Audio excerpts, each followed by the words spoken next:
kad ir pārāk plašs tas profils. Ja, jo plašāks profils, jo ir iespējamība, ka būs daudzveidīgāki pienākumi. Intervijā man ar puķiem mēģina pajautāt, cik man ir gadu un vai es plānoju ģimenes pieaugumu. Kad es iepazinos ar jūsu dzīves gājumu un pamanīju tur dažas nianses, kas likās saistošas, un pamanīju, kad arī motivācijas vēstulē jūs šos elementus papildinājāt, arī tas būtu lielisks elements veiksmīgai sarunai. Atalgojums tiek piedāvāts no līdz vai sākot no. Kā šajās situācijās, vai te tad, tomēr nav kaut kāda atbilde kaut kur daļai arī uz to kandidāti? Tieši tā, un tomēr labāk ir uzņēmumam, kad viņš aiziet ļoti pozitīvs, ieinteresēts un motivēts, lai arī kāda būs tā atbilde, pēc tam, varbūt viņš ir dabūjis to darbu, varbūt īsti nē, bet viņam palika patīkami pēcgarš, un par to viņš runās un stāstīs tālāk. Tu klausies darba un karjeras portāla CV.lv podcastu par darbu. Sarunas par darbu, karjeru, darba tirgu un cilvēkiem tajā. Runāsim par tēmām, kas aktuālas gan darba ņēmējiem, gan darba devējiem. Sveiki! Šodien tiekamies darba un karjeras portāla CV.lv podkastā par darbu pirmajā epizodē. Šodienas temats runāsim par sarkanajiem karogiem, darba intervijās, darba sarunās. Paskatīsimies arī, ko nozīmē zaļie karogi. Šodienas sarunā mums piedalās CV Online Recruitment atlases projekta vadītāja Arita. Sveika, Arita! Sveiki! Mani sauc Kaspars, esmu šī te podkasta moderators un ikdien arī pārstāvu uzņēmumu CV Online Recruitment un strādāju ar dažādiem atlases projektiem. Gatavojoties šai te epizodei, izskatījām CV.lv sociālo tīklu komentārus pie darba sludinājumiem un kā arī gadu gaitā ir apkopotas dažādas atsauksmes no darba meklētājiem, darba interviju un atlases procesā. Man patīk tas, ka šie ir īsti komentāri no reāliem cilvēkiem, kas ir gājuši cauri dažādām atlases situācijām, un tas viņos ir radījis dažādu šo emociju gammu, tur vilšanās, neapmierinātība, apjukums un tas, ko šodien gribās, ka tā varbūt nav kaut kāda kratīšana tagad personāla cilvēkiem vai darba devējiem par to, kā notiek šīs sarunas ar darba meklētājiem, bet vairāk varbūt par to, ko mēs saprotam un vai rodās vai nerodās kaut kāda plaisa starp šīm abām pusēm, jo mērķis jau galā ir viens un tas pats, ja? Tātad, lai sanāk kopā pareizie cilvēki un atrod viens otru un viens ir laimīgs būt par darba ņēmēju foršā darba vietā un otrs ir laimīgs, ka viņam ir superīgs darbinieks un kurš veids ļoti labi savus darba pienākumus aug kopā ar kompāniju. Mēģināsim varbūt to, izcelsim šos te sarkanos karogus un parunāsim arī par to, kāda tad varētu būt tā pretējā puse. Ja? Tātad, kas šajā gadījumā būtu zaļais karogs, kā rīkoties šajā situācijā. Ja? Tātad, pirmais stāsts būs tāds, ko mums ir minējis viens darba meklētājs. Pieteicos amatam ar diezgan plašu darba aprakstu, kas šķita interesants. Katrā intervijā, tātad, cik saprotams, ir bijušas vairākas interviju kārtas, par šo amatu radās nedaudz atšķirīgs priekšstats. Reizēm saruna bija par stratēģiju, citreiz par ikdienas darba pienākumiem. Kad sāku strādāt, sapratu, ka darba pienākumi patstāvīgi mainās atkarībā no tā, kas konkrētā brīdī bija nepieciešams.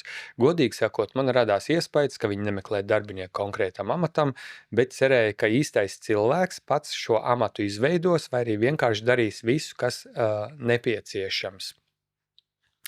Kā ir, ko tu arī redzi, kāda varbūt šajā gadījumā ir kļūda un kāds ir šis sarkanais karogs? Šeit jau tā kā tu minēji, kad ir pārāk plašs tas profils. Ja, jo plašāks profils, jo ir iespējamība, ka būs daudzveidīgāki pienākumi. Jo konkrētāks profils, jo konkrētāki darba uzdevumi. Konkrēti, tieši, strukturēti, tas būtu vislabākais publicēšanas sludinājuma vēstījums publiskajā telpā, ko varētu ieteikt darba devējiem.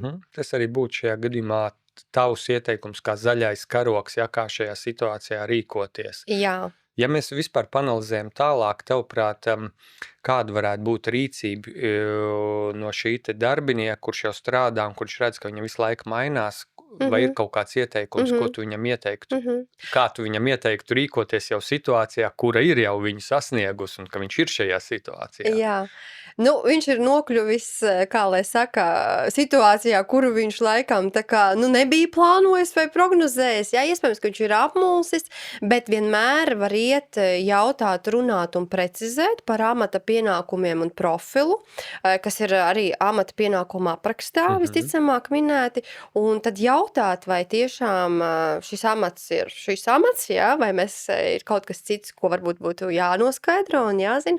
Būt tādam, kā saka, par sevi pastāvošam, tādam konkrētam un tomēr tā kā iztaujāt. Varbūt, ka viņš kaut ko īsti nav sapratis, uzsākot darba gaitas, un viņam ir kaut kas jāprecizē šī profila ietvaros. Tas būtu tāds diplomātisks žests darba devējiem. Vai var arī būt tā, ka, kad darba devējs saprot, jā, ka tas pienākumu klāsts ir plašs, tajā pašā laikā, tā tad visu, ja viņš gribēs publicēt darba sludinājumā, skaidrs, ka viņam īsti neviens negribēs pieteikties uz to vakanci. Bet, realitāte mums tāda ir ikdienā, ka tie pienākumu klāsts tiešām ir plašs, ja? Tad kā varbūt šīm te abām pusēm tavuprāt rīkoties, ja? Lai darba devējs no vienas puses varētu piesaistīt darbinieku, viņš varbūt nevar likt pilnīgi visu, no otras puses šis darbinieks arī, tā kā nav varbūt, ka neieciklējās, jā, bet tas man nav rakstīts, ja? Noteikti tas pienākumu klāsts galvenās vadlīnijas būtu jāatspoguļo, jo tā būtu ticama un valida informācija, un arī par uzņēmumu tēlu mums kaut kāda informācija tomēr plašāk sniedz un precīzāku un varbūt labvēlīgāku. Varbūt tāda pārlieku informācijas pārbagātība nebūtu ieteicama, jo tas atkal uzreiz rada citas emocijas un domas, ja? Bet es domāju, ka tāds zelta vidusceļš konkrēti tieši tomēr uzsverot tās prasības un papildus, ja ir saruna, tad noteikti var jau papildinošus elementus tajā sarunā runāt un veikt, bet noteikti to ir jādara, lai tas nav cilvēkam pārsteigums. Ja? Labi. Nākamais stāsts. Intervijā man ar puķiem mēģina pajautāt, cik man ir gadu un vai es plānoju ģimenes pieaugumu. Tajā brīdī saruna vairs nebija par manām prasmēm vai pieredzi, bet par personīgajām lietām, kuras, manuprāt, nebija tieši saistīts ar darbu un vispār ir pret likumu. Tavuprāt, kas ir šī te kļūda šajā gadījumā? Protams, ka šādus jautājumus mēs tā kā nejautājam, jā, neuzdodam, tas vispār nav ētiski, un par tālāk es par normatīviem nemaz nerunāšu, jā, kas darbojas šī gadījumā. Konkrētajā gadījumā tas nav korekti, no otras puses kandidāts drīkst neatbildēt. Un viss. Pat pie nosacījuma, ka viņš sapratīs, ka ja viņš neatbildēs, šī saruna beigsies, visticamāk, ka viņš sagaidot šādus te jautājumus jau pirmajā sarunā, ir skaidrs, ka šādu jautājumu domu gaita varētu arī sagaidīt par citiem jautājumiem jau tālākajās, kā saka, šīs vai sarunu vai darba posmos. Jautājums, vai tas ir pieņemami un ētiski, un tu tur vēlies būt. Jā. Personiski, kā tu, teiksim, domā, ja intervijas laikā tev, piemēram, ir, es nezinu, viens šāds jautājums, ko tu pārzinot likumdošanu, tu saproti, ok, man tur nevar prasīt par vecumu, man nevar prasīt par ģimenes stāvokli, nevar prasīt, cik man tur ir bērni, vai kad es tur plānoju bērnus, vai kādās tur es esmu organizācijās, vai kam es ticu, un ar ko es dzīvoju kopā, un tā tālāk. Bet, tā cilvēciski, ja mēs skatāmies, ne visi darba devēji varbūt pārzina arī tik precīzi to likumdošanu. Personāla cilvēkiem to noteikti vajadzētu zināt, bet bieži vien intervijas veids ne personāla cilvēki, veids kaut kādu nodaļu vadītāju vai uzņēmumu vadītāju, kur varbūt nav tik liela eksperti likumdošanas niansēs. Tavuprāt, kā tev šķiet, ja intervijas laikā varbūt, es nezinu, izskan viens kaut kāds tāds jautājums, vai man uzreiz vajadzētu iestāties pozā un pateikt, tā, jūs man šito nedrīkstat uzdot, jūs esat tādu un šitādu, un vispār es ar jums nekad vairs negribu ne sarunāties, ne satikties un redzēt. Vai tomēr te ir arī kaut kādi vēl citi ceļi iespējām? Tas ir atkarībā no tā konteksta, situācijas un kā tas tiek varbūt pasniegts, bet to var tā kā saka, tādu situāciju tu dzirdi, tu šo informāciju piefiksē, un tu pēc tam vari izdarīt sev vēlamu to rezultātu, vai tu turpināsi šo sarunu vai nē. Drīkst jau arī ne tikai tā konkrēti un tieši, varbūt, lai tā saruna tomēr turpinātos, var arī atbildēt, kad es varbūt uz šo jautājumu varu neatbildēt, vai šis jautājums man nav pieņemams, un vai mēs varam turpināt sarunu, teiksim, saistībā ar citiem jautājumiem. Šis būtu tāds ļoti elegants sarunas turpinājums, lai tas vispār tālāk notiktu tas process, ja. Bet, ja šādu jautājumu tomēr ir ļoti daudz, tad, protams, kad drīkst neatbildēt, arī var tā teikt, un pēc tam izdarīt savus secinājumus, vienkārši, lai tā saruna noritētu kaut cik tā, teiksim, civilizēti un profesionāli. Nu, noteikti, jā, ka tā varbūt arī ir laba zīme, ka šis darba ņēmējs saprot, jā, ja šādi jautājumi tiešām ir ļoti daudz, ka varbūt šī tomēr nav mana darba vieta, jā, kad Tieši tā. iespējams būs citam cilvēkam, jā, Jā. bet es atkal skatos, meklēju kaut kur citur. Jo droši vien, jā, šajā gadījumā šī intervija vairāk varbūt ir domāta, lai fokusētos uz kaut kādām noteiktām kompetencēm, pieredzēm, amata prasībām, varbūt vēl citiem jautājumiem, vai ne? Nākamais. Kad jautāju par darba laiku, atbilde bija, ka tas nav īsti normēts un skatīsies pēc tā, cik ātri spējuši izdarīt darbus. Tika arī pateikts, ka virsstundas atsevišķi apmaksāts netiek, jo vienkārši jādara viss, kamēr viss ir izdarīts. Tavuprāt, kāds šeit ir sarkanais karoks? Ir skaidrs, ka darba apjoms ir neproporcionāls, ja, kad, teiksim, tādas noteiktas struktūras tanī laika resursā nav, konkrētības nav. Ļoti daudz, kā saka, dažādu tādu nianšu, kas liek aizdomāties par to, cik tad laiks būs jāpavada tanī darbā, ja. Tad neskaidrs kaut kāds šis darba laiks, vai ne, un arī, man liekas, bija tas par tām neapmaksātajām virsstundām, arī tas kaut kur Jā, nav parādījās. definēti konkrēti fakti un nosacījumi, līdz ar to tad. Jā. Tad kas būtu šajā gadījumā tāds kvalitatīvs solis no darba devēja puses, kas būtu tas zaļais karoks pie šādas Tātad darba situācijas? laiks mums ir no 8 līdz 6. Ja mums ir virsstundas, tad tās ir dažreiz, vienreiz, divreiz nedēļā, un par tām ir samaksa 6 stundu, piemēram, tur tāda likme. Viņi tas mēdz būt tik un tik bieži. Šis mums ir atrunāts darba līgumā, un ja ir vēl kādi, teiksim, nezinu, citas vajadzības vai rodas neparedzētas situācijas, tad mēs šīs izrunājam individuāli, un viņas ir, teiksim, mums tiek papildinātas varbūt kaut kādos darba, papildus nosacījumos vai līgumos, jā, bet viss ir caurspīdīgs, konkrēts, skaidri saprotams, tāda konkrētība, ja?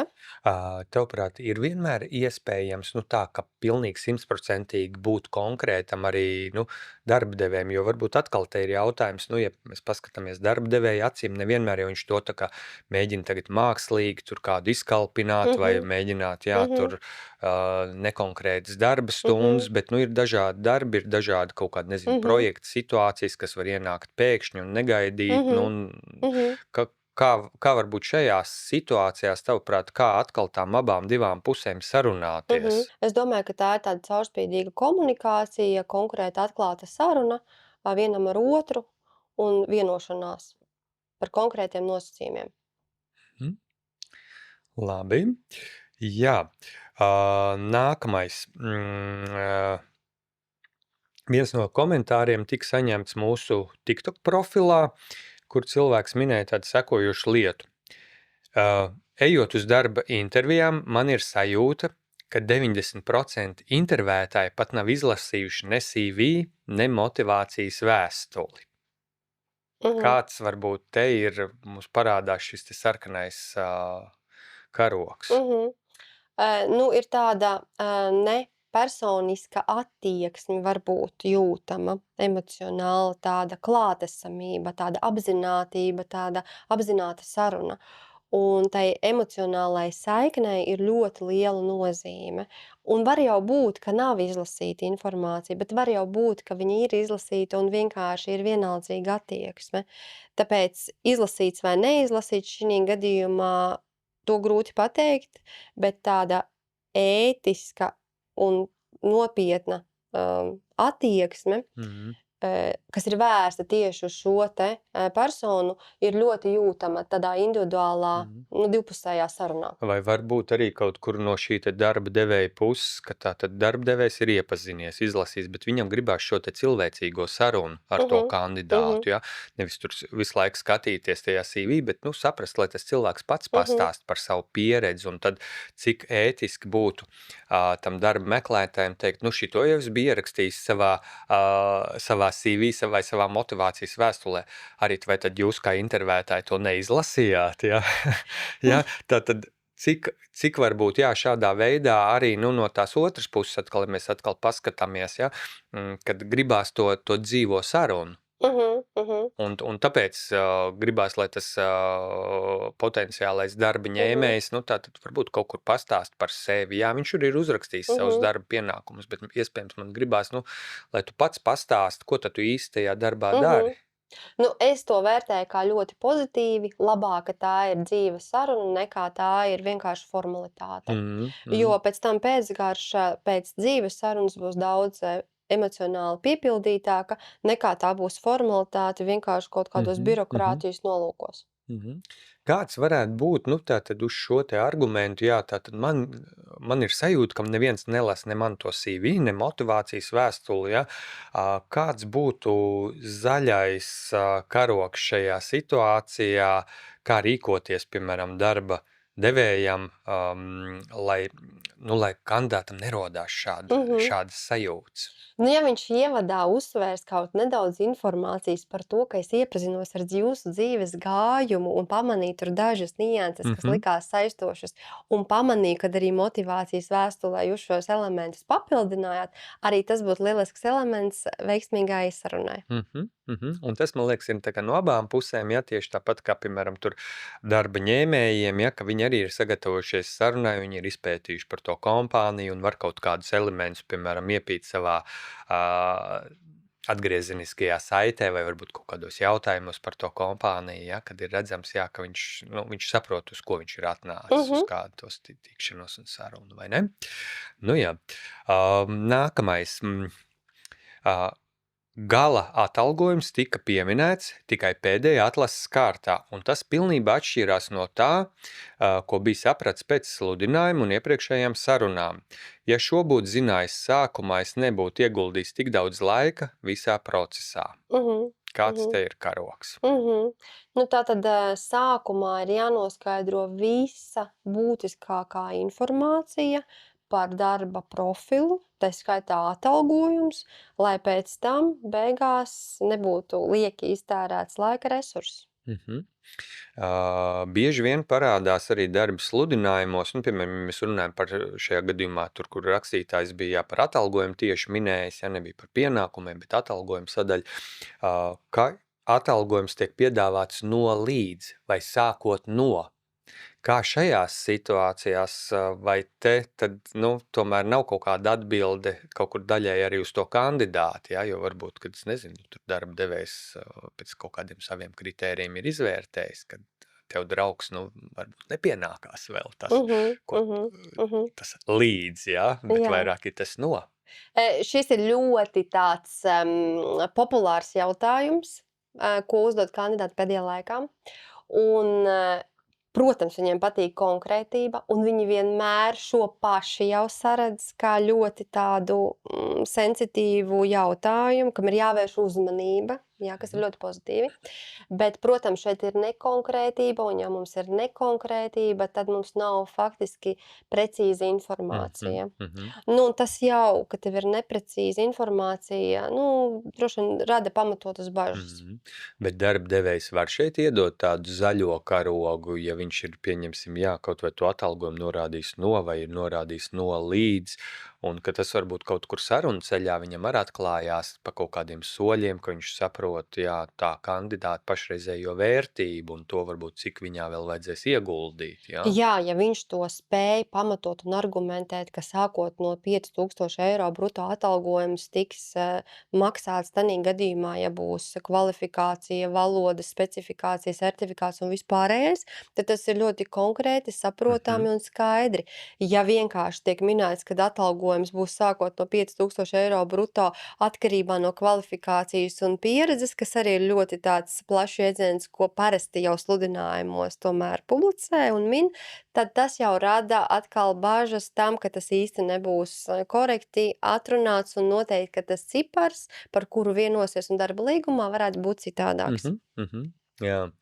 Tas ir līdzīgi kā, piemēram, šajos darba sludinājumos arī kaut vai tajā piedāvājuma sadaļā, ja, kad eksperti iesaka, mēģiniet likt konkrētas lietas. Jā. Piemēram, es nezinu, ja tu ieliec elastīgs darba laiks, bet nepaskaidro to, tad ko tas nozīmē? Tas principā nozīmē gandrīz neko, ja? Tieši tā. Un tad te arī droši vien tā konkrētība ir tas atslēgvārds, vai ne? Jā.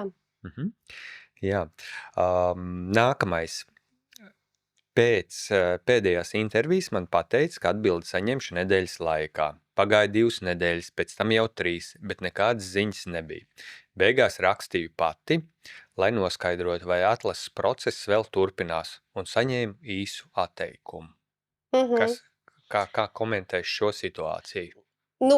Pozitīvais ir tas, kad vispār bija īsa atteikums, jā, tā ir pozitīva tendence, jā, bet vispār kopumā darba tirgu atteikumu un informācijas tāda atgriezeniskā saite faktiski nav, jā, par ko darba devējiem ik pa laikam tiek atgādināts un runās, ka tas tomēr kaut kādā mērā veido uzņēmumu tēlu, jā, un pēc tam atkal kaut kādu, teiksim, informāciju publiskajā telpā.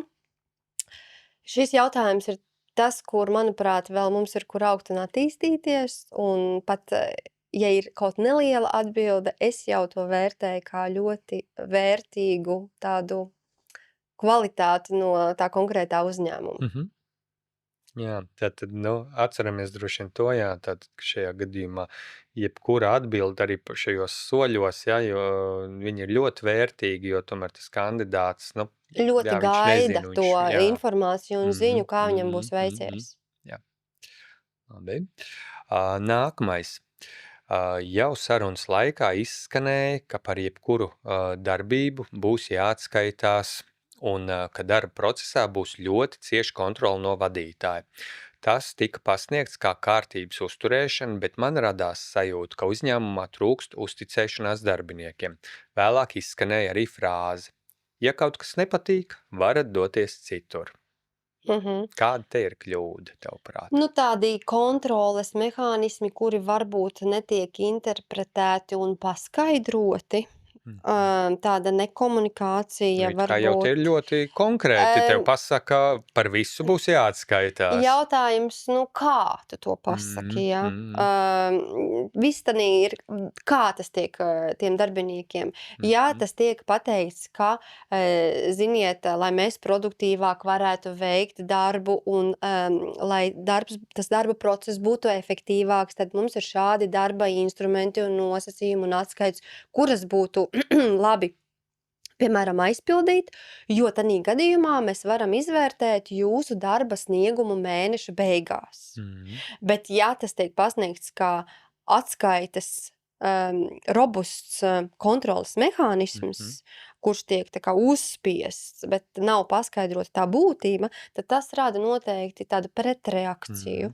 Te nav kaut kur arī kaut kāds tas mikromanagements un tā nespēja, ka tātad, jā, ir tiešām šī te nespēja uzticēties un tātad par visām varēm katrs sīkums tā kā tam darba devējiem ir jāpārbauda. Droši vien atkal var būt ļoti diferencēta atkarībā no kaut kādiem amatiem, jā, jo varbūt kaut kādi sākuma amatiem cilvēkiem un asistējoši tiešām ir vajadzīga lielāka kontrola un kaut kādas tādas, un tad, ja cilvēks piesakās jau uz kaut kādu speciālistu vai vadītāju amatu, tad tas tā diezgan neiet kopā varbūt jau ar to, ka šī uzticēšanās pakāpe ir ļoti zema. Es domāju, ka tas vēl ir atkarībā arī no nozares, jo, Mm. piemēram, ražošanā noteikti ir stingras vadlīnijas, kuras ir jāievēro, un iespējams, ka tās var atrunāt tikai tādā veidā, bet tāpat jautājums, kā tā informācija tika pasniegta. Bet, protams, tam ir jābūt vietā un lietā un piemērotā kaut kādā tādā ampulā, teiksim, redzamam. Tas nevar būt, ka, teiksim, asistentam ir kaut kādi tādi uzstādījumi uzlikti, laika resursi vai kā citādāk, kur vispār nav skaidra tāda jēgpilna pamatotība tai funkcijai vai tam atskaitas tai tabulai, ja?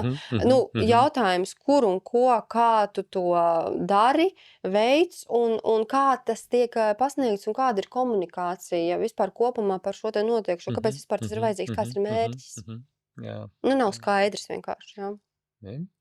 Jā, tad viens rakstītājs mums sekojuši informāciju sniedz. Intervijā man vairāk kārt uzsvēra, ka man būs jābūt pieejamai vienmēr, jāatbild uz telefonu zvaniem, e-pastiem un jāreģē arī ārpus darba laika. Kas šeit ir? Šeit mēs laikam, mums kaut kas jau, manuprāt, sākotnēji jautājums arī bija par to nekonkrētību, par to tādu plūdu. Ļoti konkrēti. Tev ir jābūt pieejamai nepārtraukti. Jā, tā kā... 24/7, jā. 24/7 un ir skaidrs, ka tev nav robežu, tu neesi savā, teiksim, kaut kādā atkal balansā varbūt dzīves, un tu strādāsi nepārtraukti. Ja? Tas tā ļoti godīgi un atklāti un tieši. Tā tad vispār iztrūkst šīs te privātās un darba dzīves kaut kādas robežas. Nav, jā. Ko darba devējiem šeit būtu, kas būtu tā pretējā puse, kas būtu tas zaļais karoks te? Darba laiks tātad mums ir no tikiem līdz tikiem, no 8 līdz 5, tad mēs strādājam, pēc 5:30 mēs darbu vairs neturpinam. Labi. Nākamais. Intervijā izskanēja, ka esmu par jaunu šim amatam. Netik skaidrots, kādas tieši prasmes, pieredze vai kompetences man pietrūkst, bet galvenais uzsvars bija uz vecumu. Tavs komentārs? Kādam par jaunu, kādam par vecu, kādam par vēl, kā saka, citās kategorijās. Jā, šāda informācija ir publiskā telpā, ka šādi tiešām tiek jautāts un teikts. Un, varbūt, es teiktu tā, noklausīties, izdarīt secinājumus un vienkārši to sarunu paturpināt. Protams, teikt, ka varbūt ir tādas kompetences, kas man jau piemīt, ja? Un es noteikti tomēr varētu to veikt, kaut kā tomēr atspēkot diplomātiski. Varbūt tā nepaiet šim jautājumam kategoriski, bet, protams, jautājums, ja kaut kas tāds tiek dzirdēts, vai tas tev ir pieņemami un ir tavā vērtību sistēmā. Ja ir, tad, protams, izdarīt, kā saka, to, savu darbību par labu, ja tas tomēr nav, tad izdarīt secinājumus un tomēr skatīties kaut ko citu. Principā tas atkal ir tas jautājums par to, par šo diskriminējošo, vai tas būtu vecuma diskriminācija, vai tas būtu kaut kādas noteiktas grupas diskriminācija, ka tiek pieņemts jau tas priekšstats par to, ka šāda vecuma vai šādas grupas cilvēki to nevarēs izdarīt, vai negribēs arī izdarīt, vai ne, un vairāk tie tādi pieņēmumi kaut kādās notektīvās, stereotipi, aizspriedumi, izejot ko vajadzētu šajā gadījumā, kas būtu fokus, kam tomēr būtu jāpievērš nevis šim vecumam tas uzsvars, bet kam būtu jāpievērš uzsvars? Protams, jāizvērtē tās profesionālās kompetences, viennozīmīgi. Tas ir galvenais vispār tāds pamatkritērijs, pēc kura vispār būtu jābalstās. Jā, labi. Vēl viens man diezgan tieši pajautāja, kāpēc vispār esmu pieteikusies šim amatam, ja neesmu tam piemērota. Tā vietā, lai saruna būtu par manām prasmēm, pieredzi un to, kur varētu būt atbilstība amatam, man radās sajūta, ka no manis grib ātrāk tikt vaļā. Varēja vispār neaicināt uz interviju, ja pieteikums jau iepriekš šķita neatbilstošs. Šī varētu būt tāda intervijā man ienāca prātā tā doma kā tāda attieksmes un intervijas vispār kaut kādu kultūru un etiķete, kuru tomēr ir jāievēro un ir kaut kāds ievads, ir kaut kāds tāds turpinājums un nobeigums. Un tomēr, ja jau tu sākumā dzirdi varbūt, ka šī piemērotība ir neliela, tomēr, ir lūgums šo sarunu pieklājīgi, pabeigt, vismaz savos, kā saka, kaut kādos ētikas principos un tā kā domājot par uzņēmumu un to tēlu, jo tas cilvēks jau ļoti labi jūt to emocionālo attieksmi, un viņš ar to sajūtu izies laukā, kā saka, par šīm durvīm, un droši vien nekad mūžam vairs neienāks, ja, un tas atstās ļoti nopietnu iespaidu, un, kā es vienmēr saku, zemeslode ir apaļa, ja, un tā arī veidojas tā uzņēmuma, kā saka, reputācija un tēls, ko sabojāt ir ļoti viegli, bet atjaunot ir ļoti liels un smags Jo darbs. te, man liekas, ir tas jautājums par to, par uzņēmumu vēstnešiem. Ja viena vēstneša ir jau esošie darbinieki, un otri ir tie potenciālie, un potenciālais jau ir iespējams tas, kurš ir nācis uz to interviju, ja, un tad arī šajā gadījumā, ja viņš neiegūst to darbu, tāpat ar kādu emociju, ar kādām domām viņš aiziet, vai ne? Tieši tā, un tomēr labāk ir uzņēmumam, kad viņš aiziet ļoti pozitīvs, ieinteresēts un motivēts, lai arī kāda būs tā atbilde, teiksim, pēc tam, varbūt viņš ir dabūjis to darbu, varbūt īsti nē, bet viņam palika patīkami pēcgarš, un par to viņš runās un stāstīs tālāk. Kā tev liekas, kas vēl varētu būt, varbūt pašai nāk prātā kaut kādi universālie tādi zaļie karogi atlases procesā? Man liekas, ka pirmais, pats primārais ir cieņpilna attieksme un saruna pret tātad šo te kandidātu, jā. Es pat teiktu droši vien no abām pusēm, No jo arī abām kandidāti ir pusēm. ļoti dažādi. Jā, es tev piekrītu, jā, bet tā kā es vienmēr esmu, kā saka, katru ikdienu man ir saistīta ar to kandidātu, kā saka, to sadaļu varbūt, jā, tad es tomēr tā kā vairāk, es mēģinu viņus aizstāvēt, jā, par to, kad es ļoti daudz informācijas dzirdu. Vispār mēs runājam par tādām prioritārām, it kā pašsaprotamām lietām, cieņpilna attieksme pret otru cilvēku. Vispār darba kultūra, neiedziļinoties vispār nekādās tādos sīkumos, niansēs un, nezinu, kaut kādās tendencēs un pētījumos, un tāda apzināta klātesamība, kaut neliela, un tam visam kaut kāda struktūra, ir ievads, ir saturs un ir nobeigums. Ievērots ētikas kaut kāds kodeks, pašsaprotams, it kā laiks, nekritizēt, nevērtēt, nemācīt, uzklausīt un ļaut izteikties. Manuprāt, diemžēl ir jārunā un laikam jāizglīto par šādām it kā šķiet pašsaprotamām ikdienišķām lietām. Jā, man liekas, ka noteikti arī to, ko teici par to konkrētību, un tā konkrētība attiecās gan arī uz to, kādi ir paredzēti šī intervija process kā tāds, ja, kas notiek tālāk. Ja, šodien mums ir pirmā intervija, kad varbūt plānojas tur nākamais, cik ātrā laikā mēs plānojam, ka organizācija pieņem tos lēmumus, arī spēja atbildēt jau uz kandidāti jautājumiem, ne tikai pašam uzdot tos jautājumus. Jā, arī tāda lieta, arī atgriezeniskā saite, ja tas tiek solīts. Jā, tieši tā, un prasme klausīties.